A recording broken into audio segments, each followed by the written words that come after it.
Estamos, Me enojé. te enojaste, con toda razón, con toda razón. Estamos revisando también algo que hizo esta agrupación que se llama Nosotros, de la cual forma parte Mauricio Merino, y bueno, escribe un texto que se llama Por un Fondo Único de Reconstrucción Nacional. Eh, y bueno, pues aquí se está planteando algo importantísimo que empata perfectamente con lo que están diciendo ustedes en esta mesa y por eso le echamos un grito a Mauricio Merino y gracias que nos toma la llamada al vuelo porque de esta manera se puede incorporar. Podríamos leer el texto, pero será mucho mejor escucharlo. Y pues te agradecemos, Mauricio, que te incorpores en este momento cuando estamos hablando de este tema fundamental. Ayer que escuchamos a los empresarios, al presidente, a los que estuvieron en Los Pinos hablando del tema de la reconstrucción nacional. Bueno, ¿qué plantean ustedes? Gracias por incorporarte, por sumarte. Buenos días y bienvenido. Carmen, al contrario, gracias por invitarme y por tener el gusto de estar ahí con ustedes. Pues sí, ya se ha dicho y se ha dicho muy claramente hace un momento, hay muchas ocurrencias, Carmen, y un proceso de reconstrucción como el que va a enfrentar México no puede estar basado en ocurrencias, es un proceso de largo aliento que tiene de entrada dos grandes limitaciones. El fin del sexenio es la primera. Hay que entender que a este gobierno ya no le va a dar tiempo de ninguna manera de emprender ese proceso de reconstrucción. Quiero decir, lo puede iniciar, pero desde luego no lo va a terminar. Y este es un proceso de largo plazo, no se puede hacer en menos de un año, como eventualmente querrían hacerlo. Y de otro lado tenemos el gravísimo problema que ya ha sido aquí enunciado varias veces del proceso electoral que está en curso y que en efecto invita a partidos, a gobiernos, a empresarios también a usar sus recursos, algunos propios y otros de la sociedad mexicana, para hacer política. A nosotros nos parece urgente que todas estas ocurrencias queden canceladas, Carmen, que se entienda que es un proceso el que vamos a enfrentar, que va a tomar varios años, probablemente una década, no estoy exagerando, hay experiencia internacional suficiente en esta materia para saber que son procesos de muy largo aliento y que tienen que enfrentarse como una política pública que no consiste solamente en levantar casas, no, la reconstrucción es un proceso de construcción de obras o de viviendas, nada más. No es un proceso burocrático. La reconstrucción no es un negocio privado. La reconstrucción es un proceso de política pública que tiene que enfrentarse en conjunto. Y hemos visto en estas horas cómo se están haciendo bolas, Carmen, para decirlo rápido. El presidente, en efecto, ha anunciado el uso de Fonden. Fonden tiene enormes restricciones y al mismo tiempo ha sido sistemáticamente observado. El Fondo para la Atención de Desastres Naturales ha sido sistemáticamente observado por la Auditoría Superior de la Federación. Se presta muy malos manejos. Los gobiernos de los estados están creando sus propios espacios también de gasto presupuestario. El de la Ciudad de México, Morelos, ya anunció el suyo. Los gobernadores están haciendo lo mismo.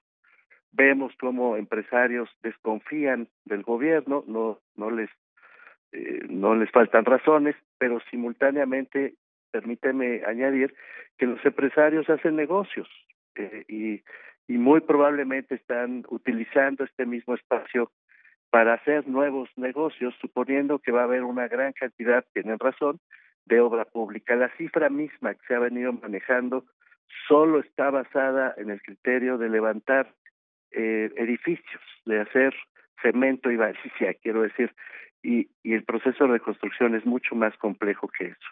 Añado una sola idea, Carmen. Hace ya varios años que tengo el privilegio de trabajar para el Banco Interamericano de Desarrollo. Yo mismo, en el área de transparencia, soy miembro del comité, del panel externo del banco, justamente para temas de transparencia. Somos un canadiense, Toby Mendel, una chilena, Jimena Bogaviria, y yo, los integrantes de ese panel externo del Banco Interamericano de Desarrollo. Y puedo decirte que sistemáticamente hemos observado que las grandes inversiones de obra pública, o las grandes inversiones energéticas, o las grandes inversiones que tienen que ver con construcción de viviendas, desarrollos, presas, que el propio BID ha venido impulsando, cuando no funcionan, obedece a que no se hace un trabajo de campo, un trabajo de conciliación con las comunidades donde se va a realizar esas inversiones, donde no se concilian intereses, donde no se ponen de acuerdo con los beneficiarios, donde no se identifican claramente a los destinatarios de cada uno de esos grandes proyectos y donde no se les hace partícipe de esos trabajos. Es una experiencia que el Banco Mundial, el BID, tienen muy documentada, muy acreditada, y que pues preocupa que en México no se esté tomando en cuenta que no se trata, insisto, de levantar casas o de hacer obras. Reconstruir es mucho más complejo que eso. Y por eso pensamos, Carmen, que es urgente que el presidente de la República reaccione como jefe del Estado mexicano, no solo como jefe de partido y no solo como jefe del Ejecutivo, como jefe del Estado, y proponemos que decrete ya la creación de un fondo nacional único para la reconstrucción, que no sea manejado por el gobierno de la República, sino que sea manejado por un comité de expertos, de gente con autoridad moral, con capacidad administrativa, y en ese fondo único de reconstrucción se pongan en práctica toda la experiencia que hemos venido acumulando, qué bueno como país, en materia de transparencia, de uso inteligente de los datos públicos, de manejo de información oportuna, de vinculación con la sociedad, de vigilancia en tiempo real. Son técnicamente cosas que sí se pueden hacer, que ya se ha probado que se pueden hacer, bajo la condición de que estén en un solo fondo. Si los fondos se dispersan, será absolutamente imposible mantener estos criterios de transparencia, de rendición de cuentas, insisto, de apertura, de participación ciudadana y tomar en cuenta la experiencia internacional de la que te estoy hablando, Carmen, que ya ha A ver, sucedido aquí en tú muchos lados. pones un tema, Mauricio Merino, que causa polémica por lo que puedo observar aquí en esa mesa. Un solo fondo Sí, para lo que acabas de decir, con dinero público y privado, todo en el mismo fondo. ¿Eso todo se en el puede? mismo Eso fondo. puede crear muchos problemas, Mauricio. No, no va a crear ningún problema. El problema es creando en este momento, Carmen, cuando cada quien está creando fondos diferentes. No les veo las acciones corporales, tengo esa desventaja frente a tu observación, Te las Carmen. platico, que pusieron, como diciendo, Pero quién no, si sabe, tú quién tienes sabe, es una discusión el abierta, fondo de sí, ¿cuál es la mejor Morelos, manera? el fondo de Morelos, el fondo de la Ciudad de México, el fondo de los empresarios, que además depende de qué empresarios, el fondo que va a empujar, que ya está empujando el Grupo Carso, el Fuerza México, de verdad van a poderse gestionar cada uno de ellos de una manera homogénea, se van a poner de acuerdo todos para saber exactamente hacia dónde reconstruir al país, no lo que esos fondos quieren hacer en lo individual. Ayer escuchaba, por ejemplo, al presidente del Consejo de Administración de Bancomer, están recuperando dinero de cuentavientes, en fin, de donaciones, para ponerlo en la reconstrucción de algunas escuelas, puesto de acuerdo con la Secretaría de Educación Pública, y dicen que van a ser muy transparentes. Hasta el día de hoy, yo ya he contado 24 distintas iniciativas, y suma y sigue, Ujú. de las que pretenden hacer fondos de reconstrucción, todas fragmentarias. Y pregunto, ¿a dónde va a ir el dinero de los partidos? ¿De veras Morena va a ser un fondo que va a responder a todos tus criterios? El Frente Amplio opositor también va a ser su fideicomiso. El dinero del PRI ya se fue a tesorería, va a ir al Fonden. ¿Estamos seguros de que el Fonden esta vez va a funcionar bien? ¿Esta vez va a responder a criterios de transparencia cuando ha sido uno de los fondos más observados por la Auditoría Superior de la Federación? No, por favor, estamos jugando políticamente con la tragedia y esto es inaceptable. Tenemos ¿Cómo que te reaccionar. imaginarías, Mauricio? Supongamos que sí, supongamos que lo que dices camina. Entonces, tú estás planteando que los recursos públicos y los recursos privados se Sí, pongan en un mismo fondo y que sí. lo administre ¿quién? Los fideicomisos son administrados por comités técnicos, Carmen, y me parece que los comités técnicos, este comité técnico, el del ¿Como el de fondo ayer? al que me estoy refiriendo, ¿perdón? Ayer se anunció un comité técnico para Fuerza México. ¿Como ese? Sí, se anunció un fondo de empresarios, ¿no es Sí, cierto? empresarios, básicamente. Sí, puros empresarios. Bueno, puros empresarios, no. Se necesita también sociedad civil, Carmen, se necesita experiencia administrativa. Este es déjame volver sobre el punto fino. El fondo de reconstrucción que estamos proponiendo no puede ser concebido como un asunto sexenal y no puede ser concebido como un asunto electoral. Tenemos enfrente estas dos limitaciones y ya empezaron a brotar. De verdad, no es posible integrar un grupo de 10, 15 personas que respondan con autoridad moral suficiente a la reconstrucción del país y que utilicen las mejores prácticas de transparencia, planeación, porque, insisto, no se trata de levantar casas solamente, hay que hacer un proceso de planeación de largo aliento y que ponga en tiempo real todos los ingresos y todos los egresos que están ejerciendo. No me parece una propuesta descabellada, Carmen, no me parece imposible de realizar. Sí, se necesita que el presidente de la República reaccione como jefe del Estado mexicano, es sí, y que los grupos que hoy están actuando de manera fragmentaria, otra vez, cada uno de ellos compitiendo por ser el más transparente, el más altruista, el más generoso. Bueno, es una competencia política planteada con otros términos, Carmen, pero que en todo caso implica en mi opinión, un riesgo gigantesco, lo digo en serio, para el proceso de reconstrucción del país. Pues Cierro con una línea. Sí. No se trata, Carmen, solamente de levantar casas, no es cemento y varilla lo que tenemos enfrente. Es un proceso social y es un proceso político de largo aliento que si no se entiende de esta manera, te aseguro, Carmen, que va a fracasar muy pronto. Pues ahí están las ideas a la mesa, a la mesa de la discusión y del análisis, y pues hay que tomar en cuenta esto que estás planteando, Mauricio, desde nosotros con este planteamiento de un fondo único de reconstrucción nacional. Bueno, viva el debate, vengan las ideas. En todo caso, este es un espacio para oxigenar precisamente la discusión de por dónde debe caminar México en un momento como este. Así que te agradecemos mucho, Mauricio, que estés aquí y seguimos en contacto. Buenos días.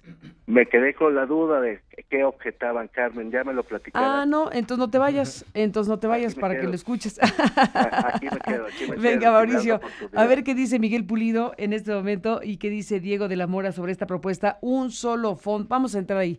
Dice Mauricio, un fondo único de reconstrucción nacional, tal como lo acaba de explicar. ¿Qué dices, Diego de la Mora, experto en presupuestos y políticas públicas? Bueno, yo diría que un fondo del tamaño que se necesita para algo así, un único fondo, que como decíamos hace rato, quizá tendría que tener 500,000 millones de pesos, ¿no? En el mejor de los casos, pues lo que podría suceder es que se vuelva, digamos, un estado casi dentro del estado, ¿no?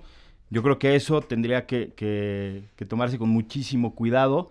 No digo que sea una idea descartable, pero sí tendría que tomarse con muchísimo cuidado. La segunda, la que ya decías, quién lo va a administrar y cómo, me parece que sería también una discusión importante. Y la tercera es que, como decía hace rato Miguel, los mejores o las mejores prácticas internacionales, como del que hablaba de Colombia, lo que hace es tener una perspectiva de derechos y considerar a los afectados como sujetos de derecho y no como clientes y no como consumidores, ¿no? Y creo que ahí...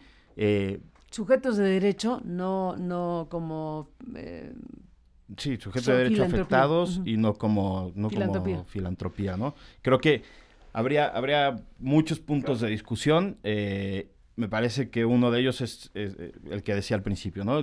Se podría convertir en un estado dentro del estado y es una solución que podríamos llamar centralista contra la otra que sería pues más dispersa, más difícil de coordinar, pero a la vez quizá más especializada, ¿no? En distintos ramos. ¿Qué dices, Miguel Pulido, de lo que dice Mauricio Medino? A ver, yo escucho a Mauricio. Hola, Mauricio, un abrazo como siempre. Miguel.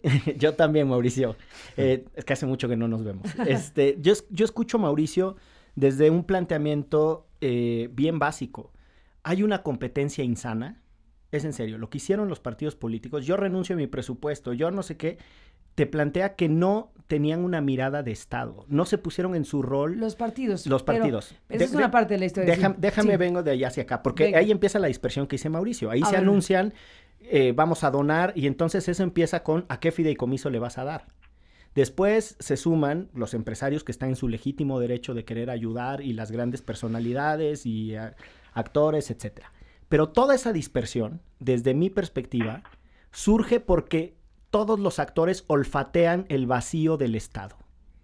Sí. Porque el vacío del Estado hace que a uno le salgan unas ganas de ayudar y decir, si estos muchachos no hacen las cosas, pues vamos a hacerlas nosotros. Y ese es el problema, que el vacío de una mirada, o sea, por eso yo no puedo disociar la pobreza de ciertas propuestas técnicas de los gobernantes de la discusión de la clase política, porque el juego fue en conjunto. La falta de una visión de Estado, de actores políticos que privilegiaran el bienestar de la sociedad, porque no es una circunstancia ordinaria, es una circunstancia extraordinaria. Lo entiendo que no se tienen que poner de acuerdo, es una fantasía en tiempos normales, pero ante esta tragedia, me parece que si ante esta tragedia no lograron tener esa altura de miras, difícilmente la van a tener para otras cosas. Y ese olfateo de vacío de Estado genera los problemas que describe Mauricio. Surgen un montón de instrumentos dispersos que corren el riesgo de tener duplicidades, etcétera. Ok. El problema es que somos como los triatlonistas. Mientras nos estamos cambiando de correr para subirnos a la bicicleta, o sea, estamos en plena tragedia diseñando los mecanismos para salir de la tragedia. Eso es lo complejo.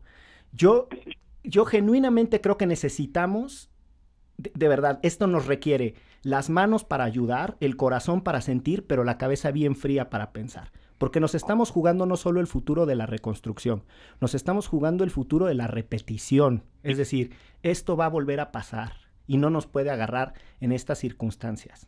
Dios no lo quiera, de verdad, que nos pase un ciclón, no sé, como Ingrid o Manuel o... No, bueno, es que hay que estar... Va a pasar, hay huracanes, hay ciclones, va a haber temblores, todo eso va a suceder. Entonces, en diferentes momentos. Necesitamos tener, ese es el desafío, cómo tenemos un debate de altura que ponga en el centro lo que sí sabemos. El tipo de país que somos, zona sísmica y de huracanes, el tipo de desafíos que tenemos y a quién le pegan más esos huracanes. Eso ya lo sabemos, de eso ya tenemos evidencia. Si no nos hacemos responsables de ese diagnóstico, de verdad, es muy preocupante. Y yo ahí, la propuesta de Mauricio, la encuentro, ante este contexto inmediato, me cuesta imaginarla, Mauricio, ese era mi punto. Pues no veo la diferencia, sinceramente, con lo que yo estoy planteando, querido Miguel, Diego, Carmen. No encuentro ninguna diferencia. Tenemos un diagnóstico muy similar. Dice Diego, necesitamos, Mauricio está planteando un Estado dentro del Estado. ¿De veras, Diego, tenemos un Estado? Pregunto. ¿Deberemos, bueno, entonces vamos a instalar el Estado, ¿o cómo? No, pero de veras tenemos un Estado con el Fonden capaz de responder a la tragedia en menos de un año. O sea, hay que serenarse. Efectivamente, tenemos un problema gigantesco en el país, Carmen. No estamos en una circunstancia habitual. No podemos reaccionar frente a circunstancias extraordinarias echando mano en las rutinas habituales. Y lo que ya estamos viendo en este momento es la captura de la tragedia, lo digo sin ningún matiz, por parte de empresas que ya están salivando frente a los miles de millones de pesos que se van a invertir para la reconstrucción, partidos políticos que ya están actuando como siempre, buscando la construcción de clientelas, y un gobierno que no da golpe, con toda sinceridad, que está dispersando la respuesta y que está actuando bajo sus mismas habituales criterios burocráticos. No sé si nos estamos dando cuenta con suficiente trascendencia, Carmen, pero lo que tenemos enfrente es la posibilidad de que el régimen político mexicano, tal como lo conocemos, termine su ciclo de vida. Ya se anunció oficialmente por los propios actores principales del sistema electoral que el sistema electoral está agotado, que la forma en que se integra la representación política a través de caudales de dinero público está agotada. Se está haciendo propuestas verdaderamente enloquecidas para modificar el gasto que nos ofende a todos de los partidos políticos, y de ahí se ha avanzado incluso a la forma de integrar la representación política del país. Hoy están desafiadas las vías burocráticas tradicionales para ejercer el gasto, y está desafiada la forma en que los gobiernos locales han venido utilizando el dinero público para responder no a esta tragedia, para responder a las cuestiones cotidianas.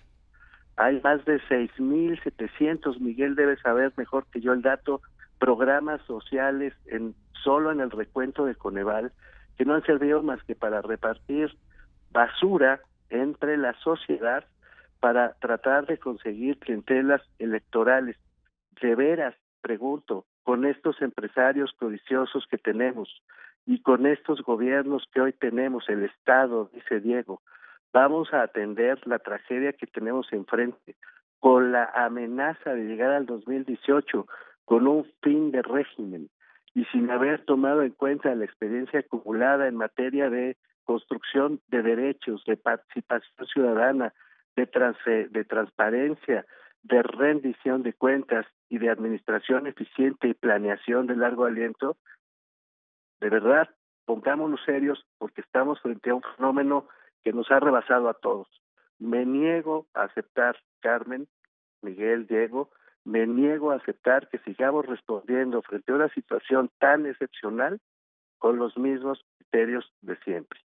Tenemos que, sí, poner a prueba nuestra experiencia, lo mejor de nuestra experiencia, que afortunadamente sí existe en México, también existe esa experiencia, pero está sometida a la desconfianza, está sometida a la captura política y está sometida a la rapiña de quienes quieren hacer negocios con la tragedia. Pues ahí está el punto central. Sí, yo creo que ahí está el punto central. Déjenme aquí aportar algo. Desde luego suena lógico y sensato que reúnas los recursos y que tengas grandes directrices de planeación y de organización para utilizar los recursos que se puedan obtener precisamente para ello. Pero el tema lo acabas de mencionar. Hay una energía social enorme, hay una gran cantidad de esfuerzos multiplicados por miles. Y bueno, vienen en camino recursos que se van a destinar en el ámbito público y privado para la reconstrucción. Imaginemos ese fondo único que planteas, Mauricio Merino. ¿A quién se le da la conducción? Tú dices, un comité técnico. Tendría que ser un comité absolutamente a prueba de balas. Y la pregunta es, ¿en dónde pone la sociedad y el propio gobierno la conducción de los recursos, la conducción técnica para llevar a cabo la reconstrucción?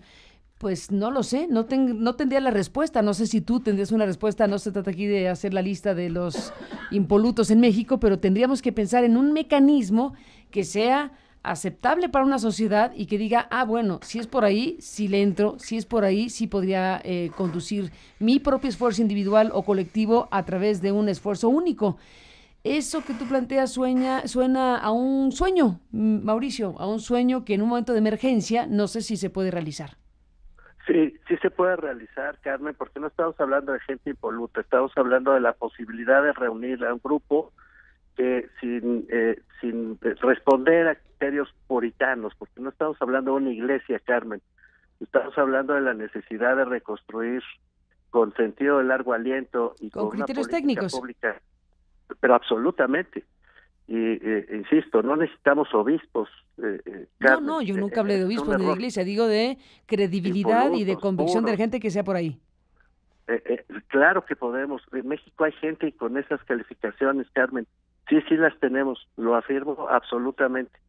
Sí las tenemos. Si estás hablando de transparencia, por ejemplo, no tengo una lista, Carmen, y no voy a cometer el despropósito de echar a perder la propuesta poniendo nombres ahora mismo. Pero se puede construir un acuerdo de esa naturaleza, se debe construir, no es un sueño, es una obligación. Si estás hablando de transparencia, pongo un nombre ya ahora mismo sobre la mesa, que es Miguel Polido. No se puede dar una vuelta por estos lares mexicanos y ayudarnos a construir la salida de transparencia de un fondo de esa naturaleza. De veras, Miguel, no tenemos las calificaciones, las herramientas técnicas, las herramientas informáticas y la experiencia suficiente para poner un fondo, funcionar en tiempo real con sus ingresos y egresos peso por peso. De veras no podemos hacerlo, tan incapaces somos de poner en práctica nuestras propias ideas, pregunto. Por supuesto que se puede, Carmen, y por supuesto que hay gente que puede responder a desafíos de esta magnitud. Lo que no se puede, y eso sí nos lo dice la experiencia, es tratar de responder a este desafío haciendo exactamente lo mismo que hemos hecho siempre. ¿Cómo era lo de Einstein? Si tú haces exactamente lo mismo, no me acuerdo, jamás vas a obtener un resultado diferente. La magnitud de esta tragedia nos obliga a actuar de un modo diferente. Sí, ni modo, Diego, hay que poner un fondo único para todo el país, pero me niego por criterios de centralismo y estos alegatos que pones tú sobre la mesa a darle, por ejemplo, a Graco la posibilidad total de reconstruir Morelos. La tragedia que está viviendo Morelos es gigantesca. Necesita de los mejores técnicos, de los mejores planeadores, de los mejores expertos en transparencia, en rendición de cuentas, en conducción de políticas públicas, ya en un comité técnico de esta naturaleza. Y sí los hay en México.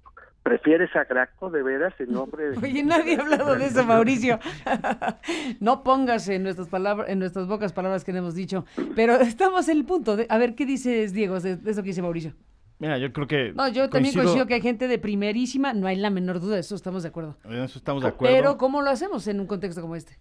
Esa es la gran pregunta y yo creo que un comité de 15 personas no alcanza para conducir un fondo de esta naturaleza. O sea, el tamaño de lo que se tiene que hacer tiene que echar mano de otras cosas. No es que un comité de 15 personas va a poder decidir, y no solo decidir, sino ejecutar lo que se requiere para reconstruir, que ya lo dices, Mauricio, es más que levantar ladrillos, ¿no?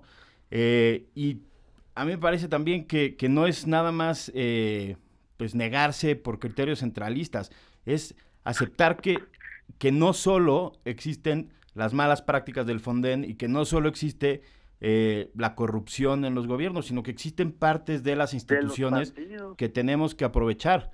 Y justo para acabar de redondear la idea, me parece que las elecciones del año que entra se vuelven absolutamente trascendentes para escoger a las mejores personas, no solo para reconstruirnos, que duraremos, espero que no más de 2-3 años en la reconstrucción, sino para conducirnos de manera distinta en este país.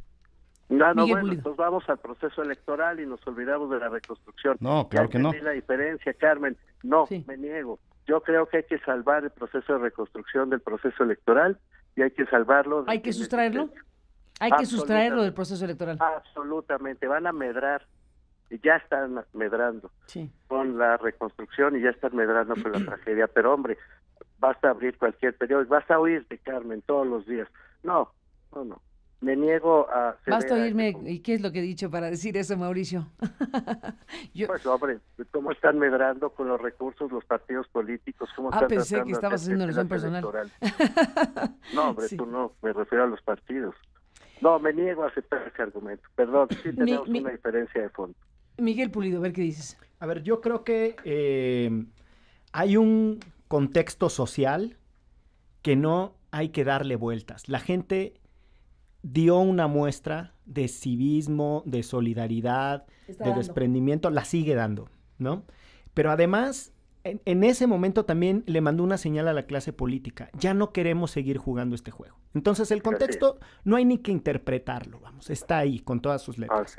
Segundo, yo creo que este país, efectivamente, como dice Mauricio, tiene el privilegio de tener extraordinarias personas, incluso dentro del gobierno. O sea, yo estoy seguro que dentro, o sea, y digo incluso por este contexto de distancia que tenemos, ¿no? Entre la sociedad y nuestros gobiernos. Pero pongámoslo con todas sus letras. Hay extraordinarios servidores públicos con grandes capacidades técnicas y con un compromiso, ¿no? Aunque estén, circunstancialmente atrapados a veces en las burocracias.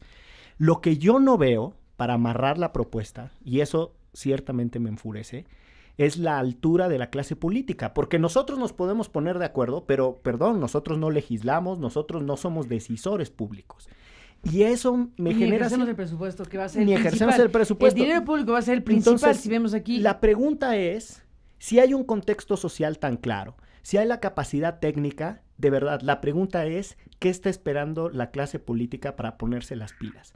Si siguen teniendo, en este contexto de extraordinaria tragedia, si siguen teniendo esa actitud tan mezquina, pues la verdad es que vamos a tener que ir a un choque, un enfrentamiento más frontal, como el de después del 85 entre sociedad y gobierno, ¿no? O sea, como a un señalamiento de que efectivamente no solo estamos desfasados, sino que ciertamente estamos enfrentados. Urge la solución, de verdad, nos ponemos de acuerdo después en el detalle, ¿no? Vamos a dejarla así suelta. Lo cierto es que ni siquiera estamos teniendo los mensajes de quienes toman las decisiones públicas, de que entienden la gravedad del asunto o que están dispuestos a renunciar a la mezquindad partidista. Bueno, ayer vimos algo, nada más aquí para dar un pequeño dato de color, como lo mencionaba Miguel en algún texto que compartimos en correo electrónico. Fue un acto de campaña para MID, por ejemplo, ¿no? Sí. O sea, MID dijo que no le ha faltado a nadie nada, ¿no? En pocas palabras, a nadie le ha faltado.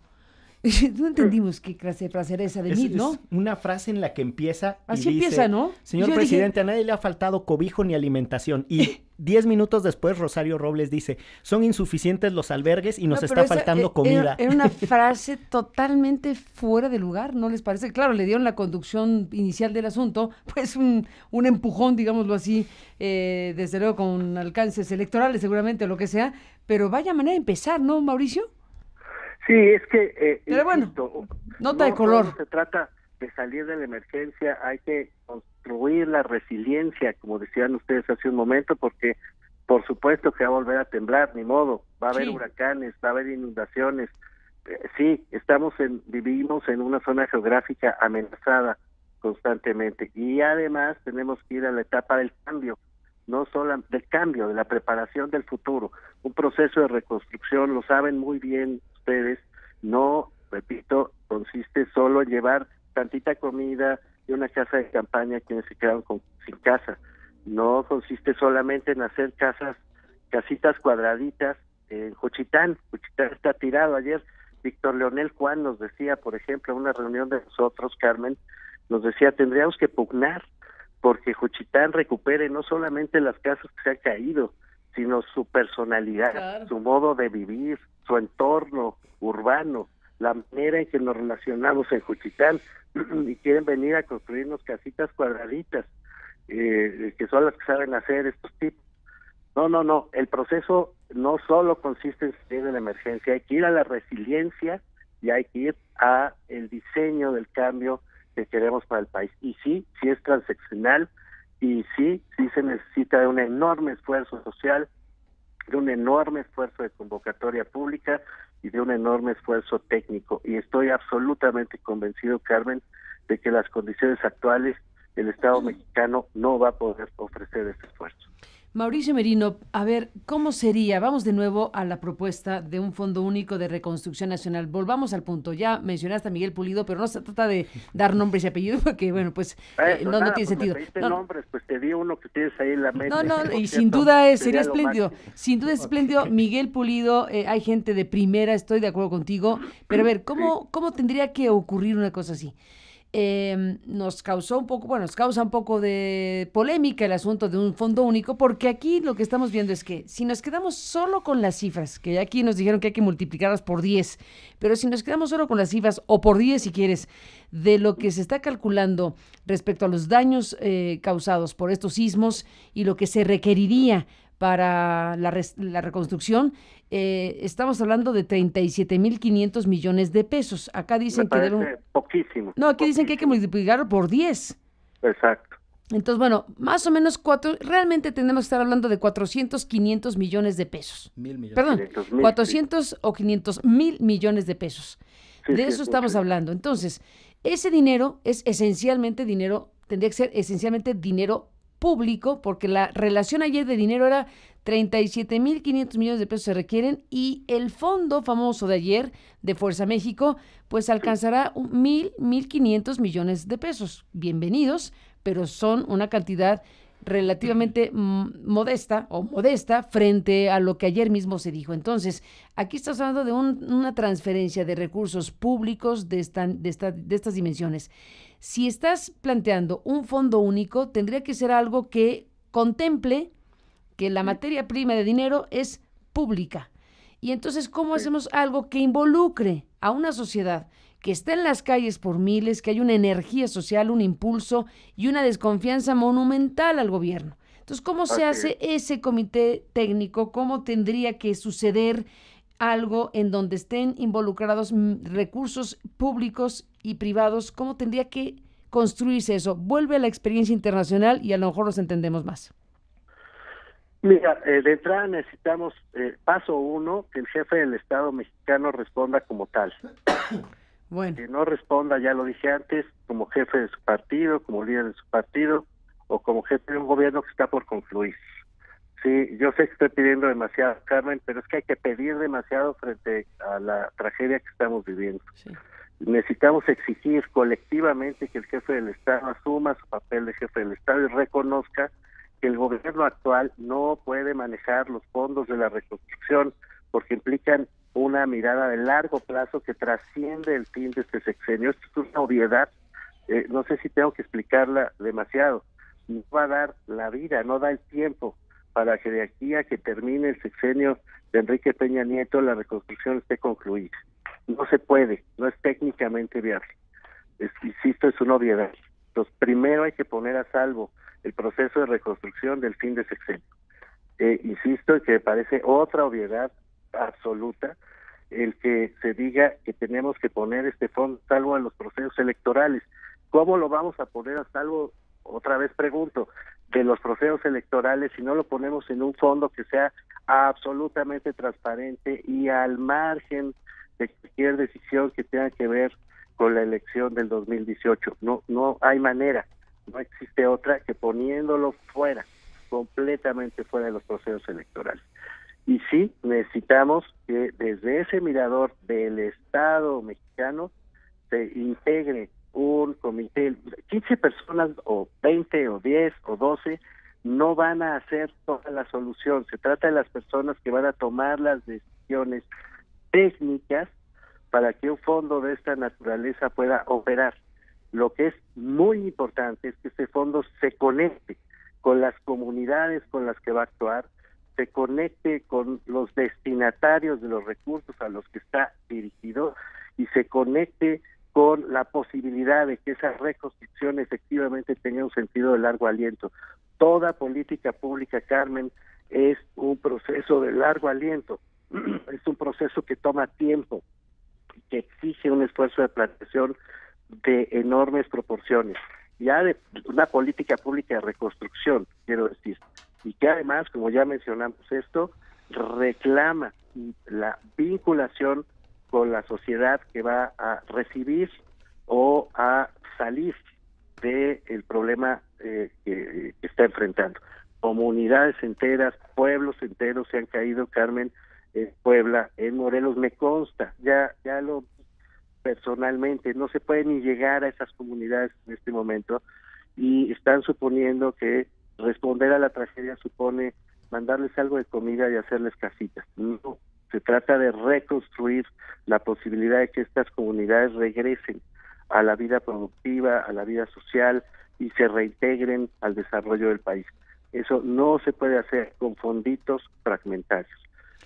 Sí, la pregunta sigue siendo la misma. ¿Cómo integramos ese fondo? Carmen, por una vez apelemos al Estado mexicano, por una vez apelemos a la organización de la sociedad, a nuestra propia dignidad, para reclamar que el Estado mexicano responda desde la altura del problema que tiene. Y estoy absolutamente convencido de que sí se puede construir un fondo de esta naturaleza y que se debe construir, o nos vamos a ahogar en el 2018. Uh-huh. El Estado mexicano es más que el gobierno federal, como sabemos, pero déjame preguntarte, ¿ves en lo que pasó ayer en Los Pinos con el anuncio de un fideicomiso Fuerza México el punto de arranque de lo que podría ser un fondo único? Insisto en que Fuerza México reacciona a no sé si llamarle altruismo, porque la forma en que se está construyendo las aportaciones de los grandes empresarios mexicanos da un poco de grima, Carmen, te lo digo con toda sinceridad. En México hay capitales enormes, enormes. Hay gente que tiene sobradamente el dinero que se necesita para por lo menos iniciar el proceso de reconstrucción y están poniendo pizcacha. Sí. Esa es la verdad. 1,000 millones de pesos, bueno, pues... Por eso, tenemos a uno de los hombres más ricos del mundo. Yo creo que tendríamos que apelar a su grandeza, ¿no? Tendríamos que pedir, oiga, está usted en una situación de emergencia, enfrentando una situación tan grave, y ponen una pizcacha, ¿no? El 5 por 1. Y además lo quieren manejar ellos solos, porque desconfían, tienen razón, de cualquier manejo que haga el gobierno.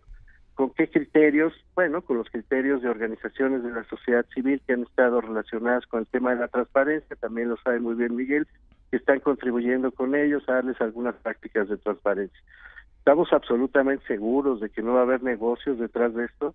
Mira, Carmen, en Oaxaca y en Chiapas, cuyo terremoto antecedió al del 19 de septiembre, están repartiendo tarjetas, tú lo sabes, tarjetas a través de Bansefi, para que compren cemento y varilla, la gente, hasta por 30,000 pesos. Tú tienes gente que se quedó sin nada y les dan una tarjeta de crédito de Bansefi y le piden a la industria del acero y a la industria cementera pues que se porten bien, que les bajen un poquito el precio y que les hagan llegar cemento y varilla. ¿Tú te imaginas a estas familias en medio de la emergencia que se han quedado sin casa, se han quedado sin comunidad, sin trabajo, que comen al día, que tienen que trabajar todos los días para poder sobrevivir y se quedaron sin nada y les entregan una tarjeta para que les llegue el cemento y la varilla? Le decía yo a mi mujer el otro día, Carmen, un poco en broma y un poco en serio, imagínate la situación en la que estaríamos tú y yo con una tarjeta comprando cemento y varilla y pidiéndote, mujer mía, ponte a hacer la mezcla porque vamos a poner las primeras paredes. Esa es la reconstrucción a la que están apelando en Fuerza México. Por favor, Carmen, se necesita una mirada de verdad completamente distinta de lo que estamos teniendo en este momento. Pero lo que te estoy diciendo ya está sucediendo en Oaxaca y Chiapas, no es una conjetura. Así es como se está apreciando la reconstrucción. Por favor, tenemos que modificar con grandeza la mirada y sí apostar a la posibilidad de que se imagine una solución completamente distinta de la que estamos teniendo hasta ahora. Pues el tema es enorme y habremos de seguir hablando aquí de ello, si me lo permiten. Mauricio Merino, gracias por esta intervención, seguimos en contacto y bueno, pues esto hay que, pues eso, discutirlo, hablarlo y empezar a quitar las telarañas para saber cuál es el camino más apropiado para un país como México en un momento como este. Gracias, Mauricio, por estar aquí esta mañana. A ti, Carmen, y un abrazo a Diego. Gracias. Para cerrar, Diego, ¿cómo te despides? Pues mira, yo creo que justo la magnitud del problema requiere, como bien decía Mauricio, ampliar la mirada, ¿no? Tener una mirada mucho más integral, holística, con la cabeza fría, como también decía Miguel hace rato, poniendo el corazón y pensando que si vamos a reconstruir este país, lo tenemos que reconstruir distinto. No podemos volver a construir instituciones que promueven la desigualdad, no podemos volver a pensar que podemos tener una sociedad tan completamente separada, ¿no? Con una grieta gigantesca entre quienes defienden el statu quo y quienes luchan por sobrevivir. Me parece que sí es una oportunidad de cambiar, pero también me parece que tenemos que utilizar lo que tenemos. O sea, no podemos partir de cero. Ya no quiero hablar de lo que decía Mauricio sin que él tenga derecho a réplica, pero si no usamos las instituciones que sí funcionan dentro del Estado, si no usamos incluso o le pedimos al presidente que actúe como jefe de Estado, como también decía Mauricio, pero usando esas instituciones y fortaleciéndolas, no vamos a salir tampoco adelante. Tenemos una cosa gigantesca en el gobierno donde hay algunas cosas que funcionan que tenemos también que utilizar, si no, entre 15 personas no vamos a reconstruir este país. Miguel Pulido, ¿con qué te despides?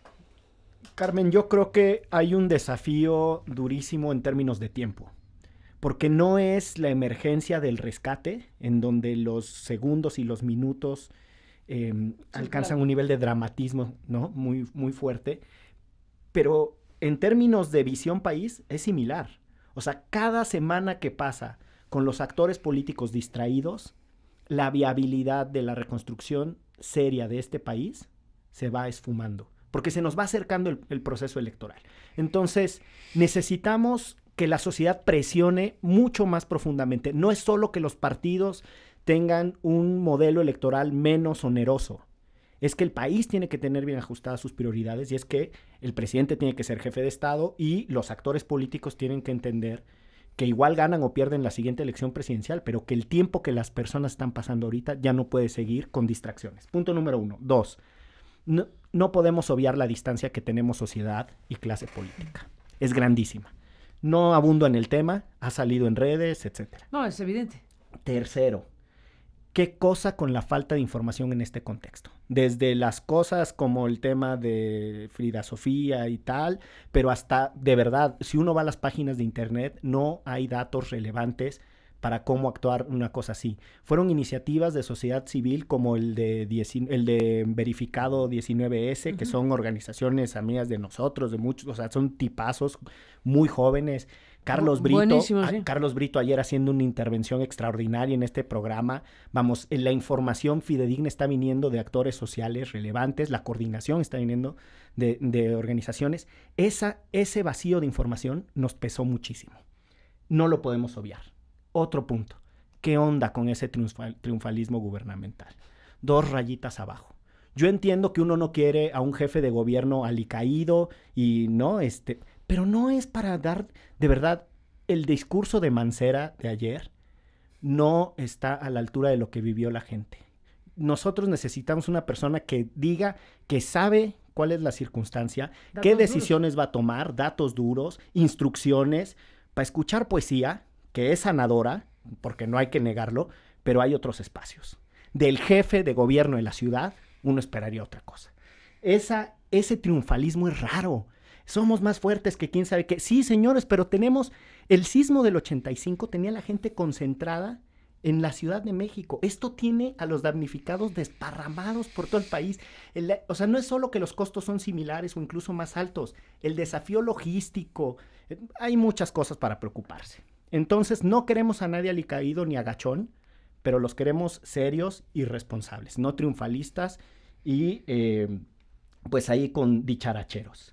El último punto, si no incluimos en este momento una discusión seria sobre la prevención, la vamos a pagar cara. Yo decía en una videocolumna para el sitio de Aristegui Noticias, en este momento la sociedad se tiene que preguntar qué le quiere dejar a nuestros niños. Una sociedad que es capaz de darle escuela, casa, hospital a los niños, incluso en circunstancias dramáticas como esta, o que les queremos dejar a los niños pantallas de televisión con políticos anunciándose y las calles llenas de basura electoral. Porque esas gorras, pendones con rostros de gente sonriendo y haciendo promesas banales ya no va.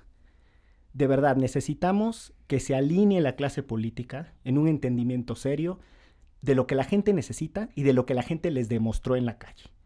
Y la prevención es medular. No solo es el costo de la reconstrucción. Te doy una referencia, Carmen. Ahora Mauricio mencionaba el tema del Banco Interamericano de Desarrollo. El Banco Interamericano de Desarrollo tiene una cosa que se llama el Índice de Gobernabilidad y Políticas en Gestión del Riesgo de Desastres. Nuestro país tiene el 31% de satisfacción, 31%, estamos reprobadísimos, en formular planes de recuperación post-desastre que busquen reducir la vulnerabilidad. Es decir, vamos a reconstruir y repetimos la tontera, por lo menos en términos de diseño y de instrumentos jurídicos. No lo digo yo, lo dice el Índice de Gobernabilidad y Políticas en Gestión de Riesgo de Desastres, es del Banco Interamericano de Desarrollo, lo usa la Secretaría de Gobernación con su Coordinación Nacional de Protección Civil para explicar qué país tenemos. Si vamos a reconstruir, no podemos ir a las mismas vulnerabilidades. Se lo debemos a los jóvenes que se rompieron el alma en las calles de manera fascinante y se los debemos a los niños que vienen atrás. Y yo hago este reclamo como ciudadano. Por favor, señores y señoras de la política, pónganse a la altura. Ahí está, Miguel Pulido. Gracias, Diego de la Mora. Gracias a los dos por estar aquí en esta mesa para discutir y analizar todo esto que es fundamental en este momento que nos toca vivir como sociedad y en un país que pues ciertamente tiene que hacerse cargo de esta situación y, como han dicho, prever lo que viene, porque evidentemente esto va a volver a ocurrir de una u otra manera y eso no podemos hacernos a un lado.